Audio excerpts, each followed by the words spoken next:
स्वागत है दोस्तों आप सभी का आपके अपने YouTube चैनल एग्जाम पैरा पर। मैं फार्मासिस्ट रॉबिन सिंह एक बार फिर से लेकर के आया हूं एम्स भुवनेश्वर फार्मासिस्ट जो ग्रेड सेकंड का एग्ज़ाम हुआ था हमारा 31 अक्टूबर 2023 को, उसका जो है सेकंड पार्ट। ये सेकंड पार्ट में 25 क्वेश्चंस हम लोग फिर से देखेंगे और जो हमारे आगामी फार्मासिस्ट के एग्ज़ाम है उसकी तैयारी को अपना मजबूत करेंगे। क्योंकि होता क्या है कि आपके क्वेश्चंस हमेशा रिपीट होते रहते हैं, ठीक है। पिछली बार वाले क्वेश्चंस अगले फार्मासिस्ट के एग्ज़ाम में मिल जाएंगे, इस वाले के क्वेश्चंस उसके वाले में मिल जाएंगे, दूसरे वाले एग्ज़ाम में मिल जाएंगे।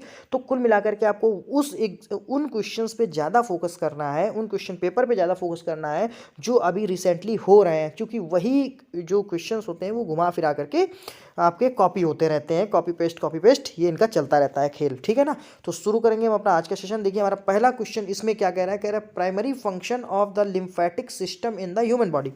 ह्यूमन बॉडी में जो लिम्फेटिक सिस्टम है इसका प्राइमरी फंक्शन क्या होता है। जो लिम्फेटिक सिस्टम है, तो देखिए लिम्फेटिक सिस्टम क्या करता है, supporting the immune system and draining the axes fluids. जो बॉडी में एक्सेसेस फ्लूइड्स हो जाता है उसको निकाल देता है और सपोर्ट करता है हमारे इम्यून सिस्टम को, जो कि हमारा लिम्फेटिक सिस्टम होता है वो, ठीक है ना। तो लिम्फेटिक सिस्टम क्या करेगा, सपोर्ट करेगा इम्यून सिस्टम को एंड ड्रेनिंग एक्सेसेस फ्लूइड, जो बॉडी के अंदर एक्सेसेस जो ज़्यादा मात्रा में फ्लूइड हो जाता है उसको निकाल देता है। क्वेश्चन नंबर 2 पे चलेंगे जाकर के। देखिए क्या कह रहा है, कह रहा है कि who is often referred to as the father of scientific management। Scientific management का फादर किसको रिफर किया जाता है, किसको कहा जाता है। तो सीधे सीधे हम लोग की पॉइंट देखिए, मैं आपको की पॉइंट बोलूंगा, आप उन की पॉइंट को पकड़ना। की पॉइंट मतलब जो मेन पॉइंट होता है क्वेश्चन का मेन पॉइंट बोलूंगा, मेन आंसर बोलूंगा, इन दोनों को कनेक्ट कर देना, सीधे उतना ही याद करो। पूरा क्वेश्चन और पूरा आंसर याद करने की जरूरत नहीं। तो कह रहा है बस सीधे सीधे याद कर लीजिए कि जो साइंटिफिक मैनेजमेंट है, साइंटिफिक मैनेजमेंट का फादर किसको कहा जाता है, तो बता देना फ्रेडरिक टेलर को कहा जाता है। किसको कहा जाता है, फ्रेडरिक टेलर को साइंटिफिक मैनेजमेंट का फादर कहा जाता है। क्वेश्चन नंबर 3 पे चलेंगे।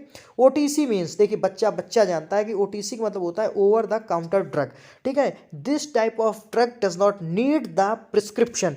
तो किसी भी प्रिस्क्रिप्शन की ज़रूरत नहीं होती है, विदाउट प्रिस्क्रिप्शन हम लोग इस मेडिसिन को ले लेते हैं, जिनको कहा जाता है ओटीसी मेडिसिन। और इसमें बेसिकली हमारी आती है एनएसएआईडी। तो एनएसएआईडी ड्रग का क्लासिफिकेशन जब हम लोग पढ़ते हैं तो वो होता है हमारा OTC drug, over the counter drug, जिसमें डॉक्टर के पर्चे की जरूरत नहीं होती है। और एनएसएआईडी का फुल फॉर्म क्या है, non steroidal anti inflammatory drugs, ठीक है ना, non steroidal anti inflammatory drugs. तो ये हो गया एनएसएआईडी ड्रग, इसी को कहते हैं ओटीसी ड्रग। फिर क्वेश्चन नंबर 4 देखिए क्या कह रहा है, कह रहा है कि purpose of the controlling function in management. Management में जो कंट्रोलिंग फंक्शन होता है उसका पर्पस क्या होता है, जाकर के सीधे सीधे पूछ रहा है। तो बता देना मॉनिटरिंग परफॉर्मेंस, जो परफॉर्मेंस होती है उसको मॉनिटर करने का काम होता है हमारा कंट्रोलिंग में, ठीक है ना।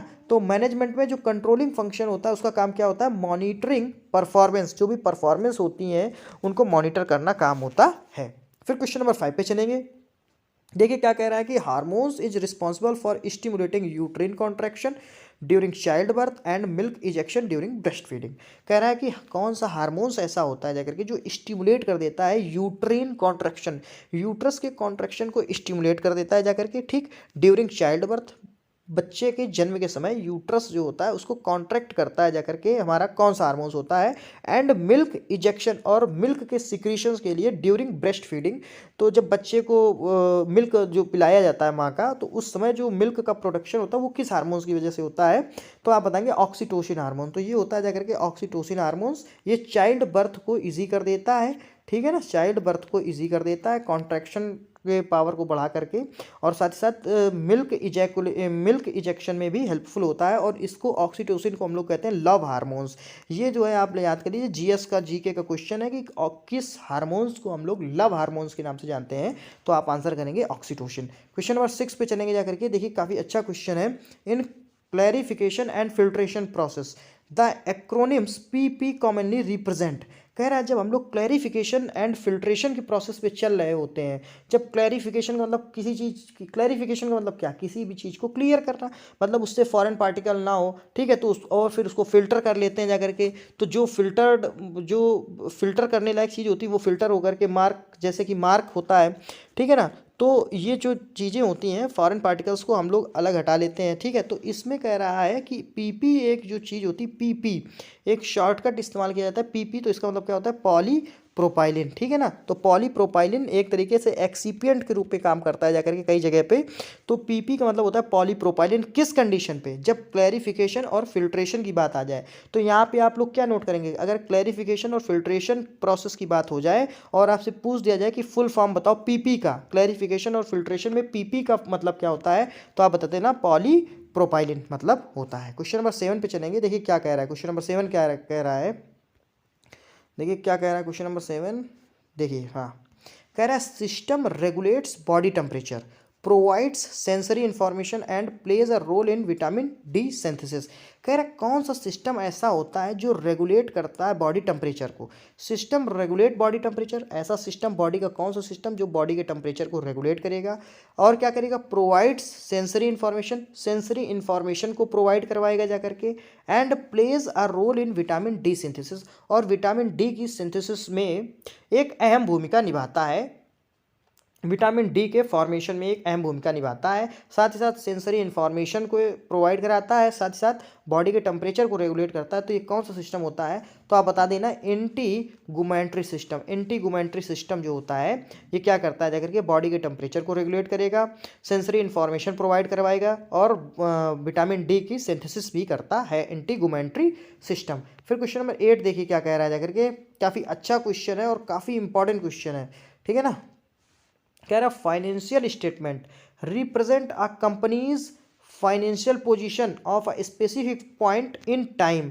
क्या कह रहा है, फाइनेंशियल स्टेटमेंट, फाइनेंशियल स्टेटमेंट जो कि रिप्रेजेंट करता है जाकर के किसी भी कंपनी की फाइनेंशियल पोजीशन को स्पेसिफिक पॉइंट और समय पे, तो उसको क्या कहते हैं, बैलेंस शीट कहते हैं जाकर के। तो किसी भी कंपनी की अगर आपको फाइनेंशियल पोजीशन जाननी है तो आप उसकी बैलेंस शीट चेक करेंगे जाकर के। बस इतना याद रखना है कि अगर किसी भी कंपनी की आपको फाइनेंशियल पोजीशन जाननी है, किस पोजीशन पे कंपनी है, तो आप उसकी बैलेंस शीट चेक कर लीजिए, आपको सारी चीज़ें पता चल जाएंगी, ठीक है ना। फिर अगले क्वेश्चन पे चलेंगे। क्वेश्चन नंबर 9 देखिए क्या कह रहा है, काफ़ी अच्छा क्वेश्चन है ये भी। कह रहा है is a critical parameters to monitor and control during the pharmaceutical drying process to ensure product quality and efficacy. कह रहा है एक ये क्रिटिकल पैरामीटर्स है टू मॉनिटर, मॉनिटर का मतलब चेक करना, एंड कंट्रोल और कंट्रोल करना during the pharmaceutical drying process. कब, जब फार्मास्यूटिकल ड्राइंग प्रोसेस कर रहे होते हैं। To ensure product quality and efficacy, किसी भी प्रोडक्ट की क्वालिटी और इफिकेसी को इंश्योर करने के लिए, ठीक है। तो वो क्रिटिकल पैरामीटर्स हमारा क्या होता है, ह्यूमिडिटी लेवल। इसमें हम लोग क्या देखते हैं, ह्यूमिडिटी लेवल का मतलब क्या हो गया जाकर कि उसमें कितना मॉइस्चर हमारा है। तो ये क्या होता है, ये ड्राइंग के प्रोसेस में आ जाएगा भाई। ड्राइंग का मतलब सुखाना, सुखाएंगे क्या, जो हमारा मॉइस्चर होगा उसी को उड़ाएंगे, उसी को सुखाएंगे। तो बस यही कह रहा है कि ह्यूमिडिटी लेवल हम लोग जब चेक करते हैं तो वहाँ पे ड्राइंग प्रोसेस को अप्लाई करते हैं किसी भी प्रोडक्ट की क्वालिटी एंड इफिकेसी को चेक करने के लिए। तो इसको हम लोग क्या नाम देते हैं, इसको कहते हैं ह्यूमिडिटी लेवल। फिर अगले क्वेश्चन पे चलेंगे जाकर के। 10वां नंबर क्वेश्चन क्या कह रहा है, कह रहा है कि in clarification and filtration what does DE commonly stand for. देखिए अभी आपसे पॉलीप्रोपाइलिन पीपी का पूछा था, क्लैरिफिकेशन और फिल्ट्रेशन में पीपी का मतलब क्या है, तो पॉलीप्रोपाइलिन था। अब यहाँ पे डीई का मतलब पूछ लिया है कि क्लैरिफिकेशन और फिल्ट्रेशन में डीई का मतलब क्या है, तो आप बता देना डायटोमेसियस अर्थ, है ना, डायटोमेसियस अर्थ। तो डायटोमेसियस अर्थ कीसल गुर का ये सेकंड नाम होता है। Diatomaceous earth is the second name of kieselguhr.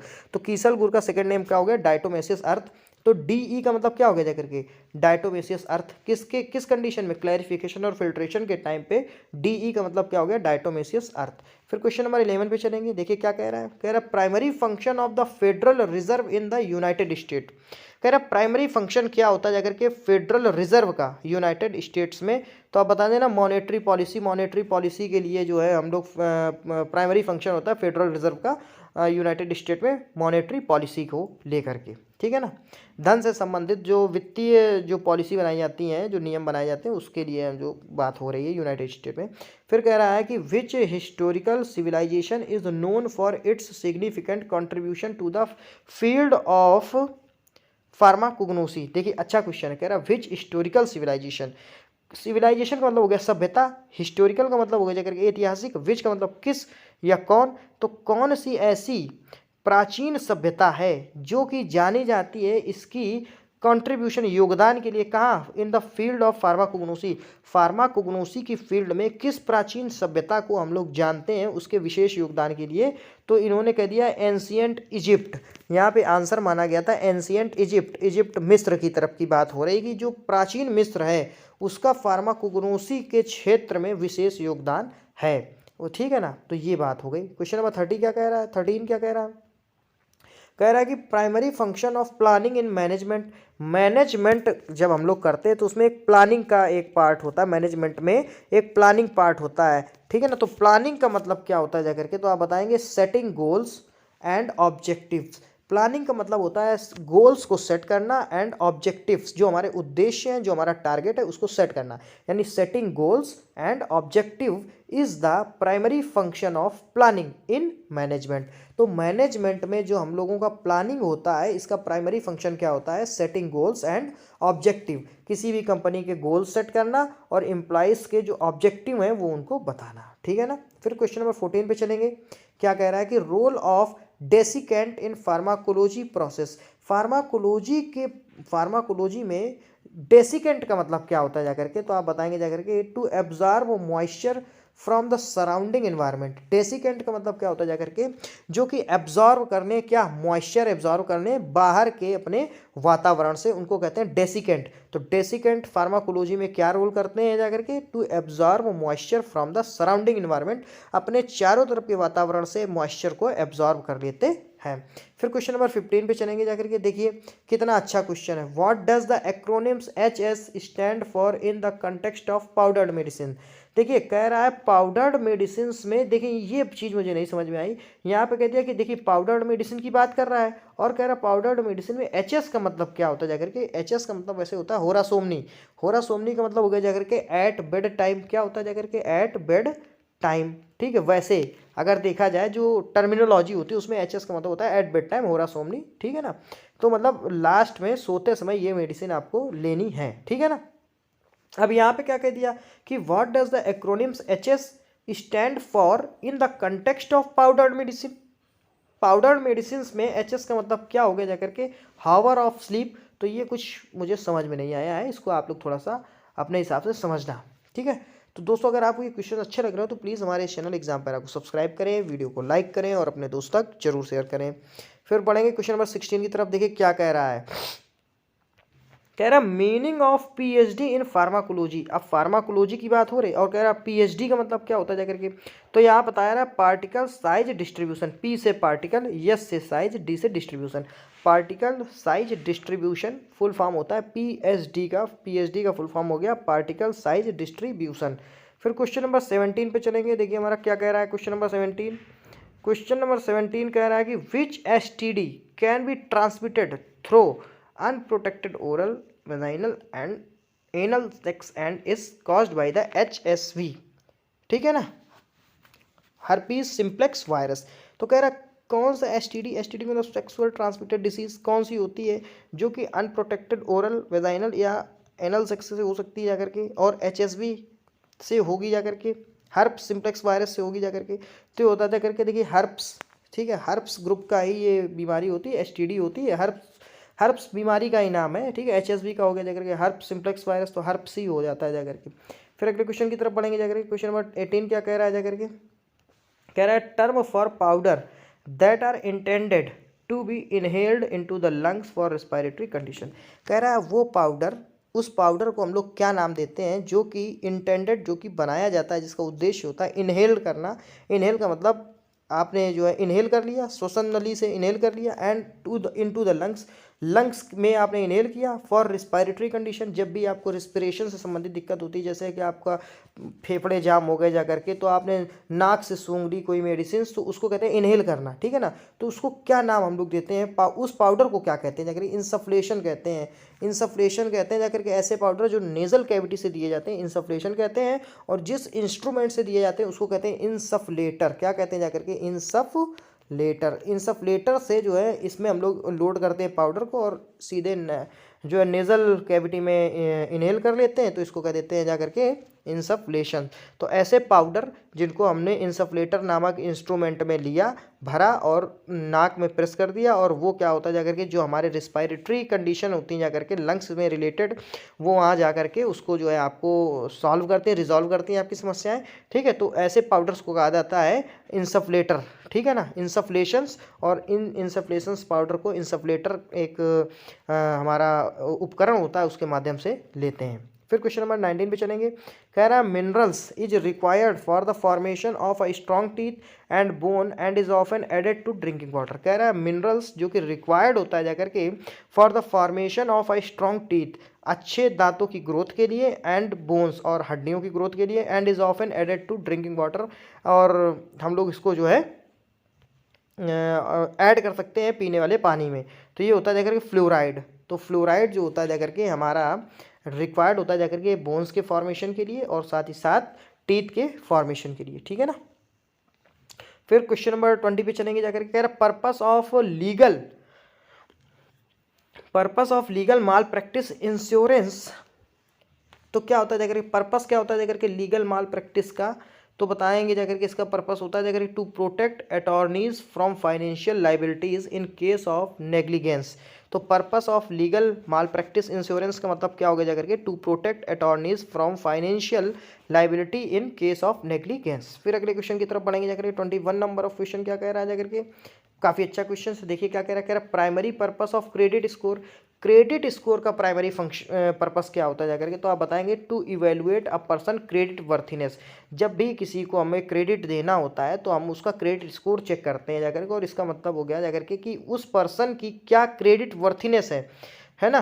तो मतलब हम लोग इसको किस बेस पे दें, इसके पास क्या कुछ ऐसा है कि मान लो हम इसको लोन दे रहे हैं तो ये हमारा लोन चुका पाए, बस यही चेक करते हैं जाकर के। तो इसको कहते हैं जाकर के आपका क्रेडिट स्कोर चेक करना। फिर क्वेश्चन नंबर 22 पे चलेंगे जाकर के। देखिए क्या कह रहा है, कह रहा है what does the acronyms ADHD stand for in drug classification. Drug की क्लासिफिकेशन में ADHD का मतलब क्या होता है जाकर के, देखिए यहाँ पे इन्होंने नया फुल फॉर्म बना दिया ADHD, कई सारे फुल फॉर्म नए बनाए हैं। तो इसका मतलब क्या होता है जाकर के attention deficit hyper activity disorder. ADHD का मतलब क्या हो गया, A for attention deficit, D for deficit, H for hyper, और D फॉर डिसऑर्डर, यहाँ पे हाइपर एक्टिविटी हो गई जाकर के। ठीक है ना। तो attention deficit hyper activity disorder, ये होता है जाकर के ADHD का full form, attention deficit hyper activity disorder. Attention deficit है ना, हाइपर एक्टिविटी डिसऑर्डर, ये हो गया ADHD का फुल फॉर्म। क्वेश्चन नंबर 23 पे चलेंगे जाकर, देखिए क्या कह रहा है, कह रहा best describe the mechanism of action and primary therapeutics effect of decongestant in the treatment of nasal congestion. कह रहा best describe the mechanism of action. कह रहा अच्छी तरीके से क्या डिस्क्राइब कर रहा है मैकेनिज्म ऑफ एक्शन को, किसका, प्राइमरी थेराप्यूटिक्स इफेक्ट ऑफ डिकॉन्जेस्टेंट। डिकॉन्जेस्टेंट का मतलब होता है जाकर के जो बंद नाक को खोल दे, बस ऐसा समझ लीजिए। डिकॉन्जेस्टेंट का मतलब जो जकड़न को खत्म कर दे। In the treatment of nasal congestion, जब भी आपकी नाक जाम हो जाती है तो आप वो जो नेजल स्प्रे आता है ज़ाइलोमेटाजोलिन ऑक्सीमेटाजोलिन वाला, वो जो डाल लेते हैं, तो इससे क्या होता है जाकर के आपकी बंद नाक खुल जाती है। ठीक है ना। तो इसका मैकेनिज्म ऑफ एक्शन क्या होता है जाकर के, तो देखिए बताएंगे जाकर के क्या होता है जाकर के। देखिए सुन लीजिए, कह रहा है इसका मैकेनिज्म ऑफ एक्शन होता है जाकर के दे कॉन्स्ट्रिक्ट ब्लड वेसल्स। जो भी ब्लड की वेसल्स होती हैं उनको कॉन्स्ट्रिक्ट कर देते हैं। ठीक है, इनको सिकोड़ दिया जा करके। ठीक, in the nasal passes to reduce swelling and alleviate congestion. ये क्या करते हैं जाकर के, जो भी ब्लड की कैपिलरीज होती हैं, जो भी ब्लड वेसल्स होते हैं, उनको सिकोड़ देता है जाकर के नेजल डिकॉन्जेस्टेंट। जिससे जब ये सिकुड़ती हैं तो क्या होता है कि जो स्वेलिंग होती है वो कम हो जाती है, रिड्यूस हो जाती है, एंड एलिविएट कंजेशन, और जो कंजेशन होता है वो कम हो जाता है। ठीक है, और नेजल जो पासेज होता है, वो नेजल पासेज का मतलब क्या होगा जाकर के, ये जैसे नाक है, यहाँ से पास होकर के हवा जानी चाहिए, लेकिन यहाँ पे भी क्या है आपका स्वेलिंग की वजह से, ठीक है, ये आपका जाम हो गई नाक। अब यहाँ पे नाक जाम होने के कारण क्या हो गया, जो नेजल पासेज हैं इनमें जो ब्लड कैपिलरीज हैं वो स्वेल हो गई, तो इनकी स्वेलिंग को हल्का सा कम कर देता है, जिससे क्या होता है आपको लगता है कि हाँ अब नाक हमारी खुली खुली लग रही है। ठीक है ना। तो ये इसका मैकेनिज्म ऑफ एक्शन होता है। फिर देखिए क्वेश्चन नंबर 24 इसी में मर्ज है। अब देखिए क्या कह रहा है, कह रहा which structure connect to the mouth and stomach and aids in swallowing। कह रहा है कौन सा स्ट्रक्चर ऐसा होता है जाकर के जो कनेक्ट होता है माउथ मुंह से और पेट से। इधर ये हो गया मुंह और ये नीचे हो गया पेट, तो यहाँ से कौन सा कनेक्ट होता है, तो ये इसोफेगस ही तो होता है जाकर के। ये पेट हो गया स्टमक, ये यहाँ पे हो गया माउथ, तो माउथ से कोई चीज़ खाई तो ये एक दूसरे को कौन कनेक्ट कर रहा है, इसोफेगस ही कनेक्ट कर रहा है ना, तो इसोफेगस हो गया इसका आंसर। क्वेश्चन नंबर 25 क्या कह रहा है जाकर के, सीओपीडी का मतलब क्या होता है जाकर के, एक्रोनिम सीओपीडी, तो आप बताएंगे chronic obstructive pulmonary disease. Chronic obstructive pulmonary disease very very important question है, याद होना चाहिए आपको। फार्मासिस्ट की तैयारी कर रहे हैं तो ये क्वेश्चन तो बिल्कुल याद ही होने चाहिए सारे। एक्स का मतलब होता है सीओपीडी का मतलब होता है क्रोनिक ऑब्स्ट्रक्टिव पल्मोनरी डिसीज, ठीक है ना। तो ये हो गया जा करके हमारे आज के 25 क्वेश्चंस। हमारा सेकंड पार्ट था एम्स भुवनेश्वर फार्मासिस्ट एग्जाम का, ये आपका कंप्लीट हुआ। कल आपको नेक्स्ट जो तीसरा पार्ट है वो मिलेगा 25 क्वेश्चंस का। दोस्तों अगर आपको ये क्वेश्चंस अच्छे लग रहे हो तो प्लीज़ हमारे इस चैनल एग्जाम पैरा को सब्सक्राइब करें, वीडियो को लाइक करें और अपने दोस्तों तक शेयर करें। दोस्तों मैं इस बात की गारंटी देता हूँ कि अगर आप इस तरीके से वीडियो देखते रहेंगे और इन सारे क्वेश्चंस को अगर तैयार करते रहेंगे तो पक्का है आपका सिलेक्शन जो है दूर नहीं है। और जब भी आप पेपर देने जाएंगे तो आपको मिलेंगे ये सारे क्वेश्चन्स। ऐसा नहीं कि क्वेश्चंस नहीं मिलेंगे, हवा हवाई बातें हो रही ना, क्वेश्चंस आपको मिलेंगे मिलेंगे। अभी एक फार्मासिस्ट का एग्ज़ाम हुआ था ये आपका गुजरात में वडोदरा म्यूनसिपल का। वहाँ पे आप लोग यकीन नहीं मानेंगे कि जो मैंने नोट्स बनाए थे उस नोट्स के अभी कुछ समय पहले मैंने हैंड रिटन पेपर में लिख करके क्वेश्चंस अपलोड कर दिए थे। तो मुझे लग रहा है कि जो जो क्वेश्चंस मैंने वहाँ से सेलेक्ट करके अपलोड किए थे उस नोट से, ऐसा लग रहा है वही सारे questions as it is examiner ने पूछ लिए हों। क्योंकि अभी अपना चैनल क्या है उतना ग्रो तो करा नहीं है, ठीक है। तो हो सकता है एग्जामिनर ने पता चला अपने चैनल से सारे क्वेश्चन डाल दिए। हालांकि मैं ये नहीं कहता हूँ कि अपने चैनल से डालें, लेकिन आप यकीन नहीं करेंगे दोस्तों, प्रीवियस ईयर के वही क्वेश्चंस जो मैंने पढ़ाए थे, जो मैंने डाले थे, जो मेरे नोट्स में हैं और जो मैंने पहले डाल रखे हैं, वो सारे के सारे ए टू जेड आपसे पूछ लिए गए। तो इसी वजह से कहता हूँ कि हमेशा करना आपको क्या है कि प्रीवियस ईयर के क्वेश्चंस देखते रहिए। जो क्वेश्चंस मैं अपने वीडियो में डाल रहा हूँ वो आप ज़रूर देखिए, ठीक है ना। पक्का आपका एग्ज़ाम बिल्कुल निकलने ही वाला है, ये मान लीजिए, ठीक है। तो thanks for watching the video, thank you so much.